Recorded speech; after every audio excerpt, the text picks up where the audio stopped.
పశ్చిమాసియాలో ఉద్రిక్తతల నేపథ్యంలో Hormuz జలసంధిపై Iran కీలక వ్యాఖ్యలు చేసింది. తన మిత్ర దేశాలైన India, China, Russia, Iraq, Pakistan వంటి 5 దేశాల నౌకల ప్రయాణానికి హర్ముజ్ జలసంధిని అనుమతి ఇస్తామని ఇరాన్ విదేశాంగ మంత్రి అబ్బాస్ అగర్చి ప్రకటించారు. ఈ మేరకు ఈ విషయాన్ని ముంబైలోని ఇరాన్ కాన్సులేట్ జనరల్ కార్యాలయం ఎక్స్ వేదికగా వెల్లడించింది. దేశంలో ఇంధన కొరత ఏర్పడుతోందన్న ఆందోళనలు కొనసాగుతున్న వేళ ఇరాన్ ప్రకటన ఇండియాకు ఎంతో ఉపశమనం కలిగించింది. ఉద్రిక్తతల కారణంగా భారత్కు చెందిన నౌకలు రోజుల తరబడి అక్కడే నిలిచిపోయాయి.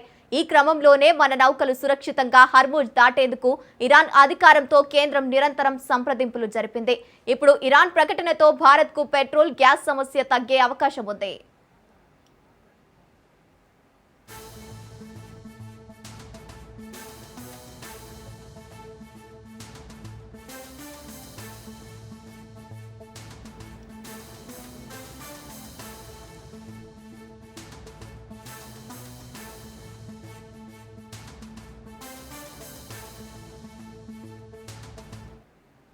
రైట్, ఇదే అంశానికి సంబంధించి పూర్తి డీటెయిల్స్ మా ఇన్పుట్ ఎడిటర్ శ్రీకాంత్ లైవ్ ద్వారా అందిస్తారు. Srikanth. Gangotri, good morning. So నిజానికి భారత్ ఈ విషయంలో మాత్రం కొంత వ్యూహాత్మకంగానే వ్యవహరించిందని చెప్పాలి. అటు ఇజ్రాయెల్ విషయంలో కానీ ఇటు ఇరాన్ విషయంలో కానీ ఎక్కడా వన్ సైడెడ్ తీసుకోకుండా న్యూట్రల్గా ఉంటూ దేశ ప్రయోజనాలను దృష్టిలో పెట్టుకొని, దేశంలో ఉన్నటువంటి పరిస్థితిని దృష్టిలో పెట్టుకొని ఆర్థిక సంక్షోభం రాకుండా కొంత తటస్థానంగానే ఉంది. ఈవెన్ అట్లా ఉన్నందుకే ఇరాన్ కూడా ఈరోజు భారత్ని పెద్దన్న పాత్ర పోషించాలి, మధ్యవర్తిత్వానికి భారత్నే నమ్మేటువంటి పరిస్థితుల్లోకి ఇరాన్ వచ్చిందంటే భారత్ చాలా గొప్పగా వ్యవహరించిందని అర్థం చేసుకోవాలి. సో ఇట్లా నేపథ్యంలో మనకి ఇప్పటికే అంటే హర్ముజ్ జలసంధి పూర్తిగా మూసేసిన తర్వాత 2 నౌకలు మాత్రమే భారత్కు చేరుకున్నాయి. సో ఇట్లా నేపథ్యంలో ఇప్పుడు హర్ముజ్ జలసంధి భారత్కు తెరుచుకుంది. ఇది భారత్కు ఒక గుడ్ న్యూస్ అనే చెప్పాలి, భారత ప్రజలకు గుడ్ న్యూస్ అనే చెప్పాలి. ఎందుకంటే యుద్ధం 27వ రోజుకు చేరుకుంది. అటు అమెరికా ఎక్కడ తగ్గట్లేదు, ఏకంగా సైనిక ప్రయోగానికే అంటే గ్రౌండ్ బ్యాటిల్కే సిద్ధమవుతోంది హర్ముజ్ను ఓపెన్ చేయించడానికి. బట్ ఇట్లా నేపథ్యంలో ఇరాన్ మాత్రం కొంత ఉపశమనం కల్పించింది.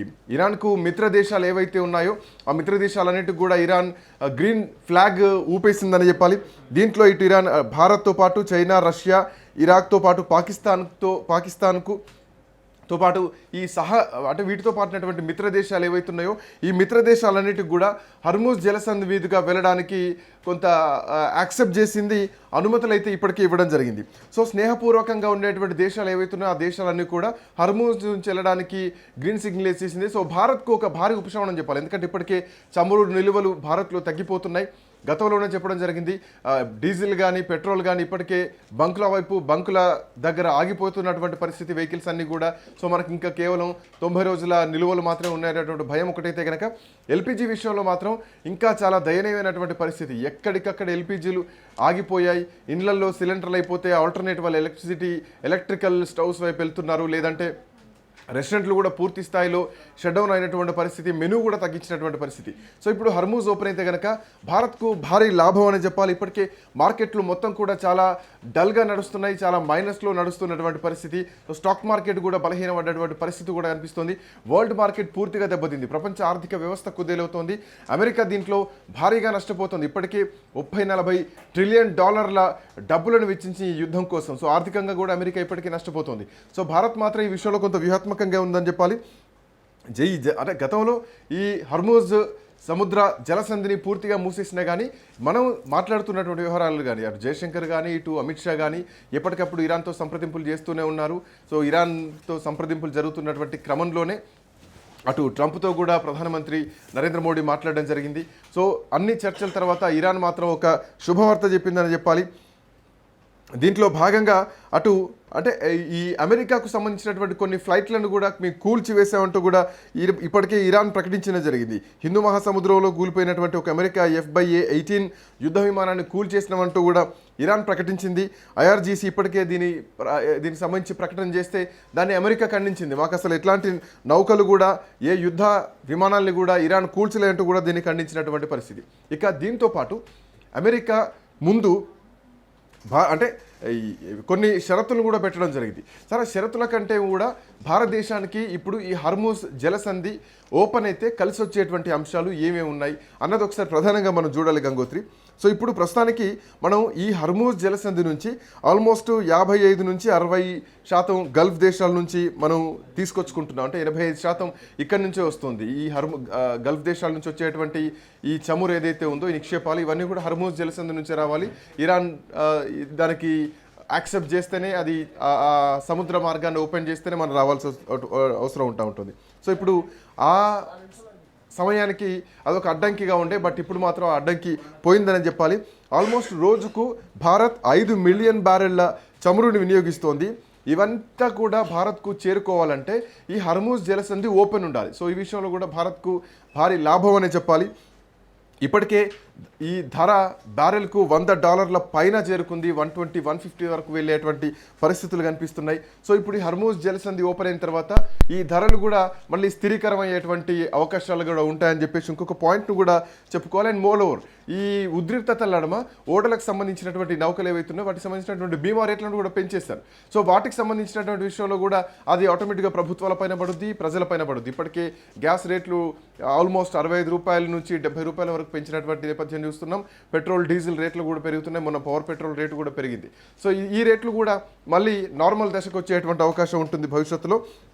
సో ఇప్పుడు ఈ హర్మూజ్ జలసంధి ఓపెన్ అయితే కనుక, అంటే ఈ వచ్చే ఓడలు ఏవైతే ఉన్నాయో ఆల్మోస్ట్ 5 నుంచి 10 రోజుల్లో చేరుకోగలవు. ఇరాన్ ఈ గల్ఫ్ దేశాల నుంచి ఈ హర్మూజ్ జలసంధి 5 నుంచి 10 రోజుల్లో చేరుకోలేవు. సో ఇప్పుడు భారత్ దగ్గర ఉన్నటువంటి నిక్షేపాలు చూసుకున్నా కానీ, వచ్చేటువంటి ఈ నౌకలు చూసుకున్నా కానీ, సో పెద్దగా భారత్ పైన ఎట్లాంటి ప్రభావం పడదని మాత్రం ఖచ్చితంగా దీన్ని ఎక్స్పెక్ట్ చేయొచ్చు. సో వీటన్నింటినీ, అంటే ఇటు భారత్ ట్రంప్తో మాట్లాడినటువంటి నేపథ్యం కానీ, ఇరాన్తో భారత్ మాట్లాడుతున్నది కానీ, ఇరాన్తో పాటు అమెరికా, ఇజ్రాయెల్ మధ్యలో జరుగుతున్నటువంటి ఈ ఆర్థిక పరమైనటువంటి ఈ సంక్షోభం విషయంలో కొన్ని షరతుల్ని ఇరాన్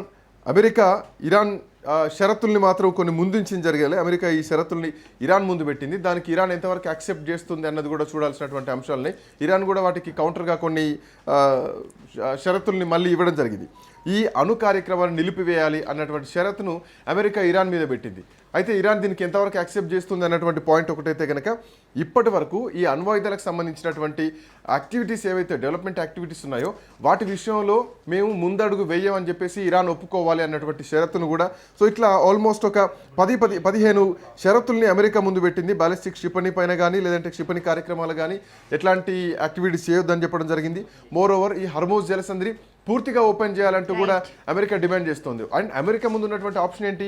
ఇప్పుడు అమెరికాకు ఓపెన్ చేయలేదు హర్మూజ్, కేవలం మిత్ర దేశాలకు, ఇరాక్కు, భారత్కు, చైనాకు లాంటి, పాకిస్తాన్ లాంటి దేశాలకు ఓపెన్ చేసింది. అండ్ మోర్ ఓవర్ పాకిస్తాన్ భూభాగాన్ని వాడుకొని అమెరికా ఇరాన్ మీద గ్రౌండ్ బ్యాటిల్కి దిగితే కనుక రేపు పొద్దున పాకిస్తాన్ కూడా భారీ నష్టమే. సో పాకిస్తాన్ అంతటి నిర్ణయం తీసుకుంటుందా, అంత ఒప్పుకుంటుందా అది చూడాలి. ఎందుకంటే అమెరికా చేతుల్లో నడుస్తున్నటువంటి కీలుబొమ్మ పాకిస్తాన్. అండ్ మోర్ ఓవర్ ఈ ఇరాన్ భూభాగానికి కేవలం 150 కిలోమీటర్ల దూరంలోనే పాకిస్తాన్ ఉంటుంది కాబట్టి, సో అమెరికాకి ఒకవేళ బ్యాటిల్ గ్రౌండ్ చేయాలంటే, అంటే సైనిక చర్యలు చేపట్టాలంటే కనుక పాకిస్తాన్ వాడుకోవడానికి అవకాశం ఉంటుంది.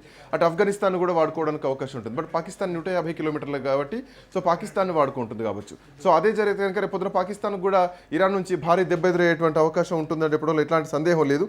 సో ఇట్లా సైనిక కార్యక్రమాలు తగ్గించడం కానీ, దాడులు తగ్గించడం కానీ, ఉద్రిక్తతలు తగ్గించడం కానీ, సో ఇవన్నీ కూడా ఈ సముద్రానికి సంబంధించినటువంటి ఈ రాకపోకలకు సంబంధించినటువంటి విషయాల్లో కూడా కొన్ని షరతులు పెట్టేటువంటి అవకాశం అయితే కనిపిస్తోంది.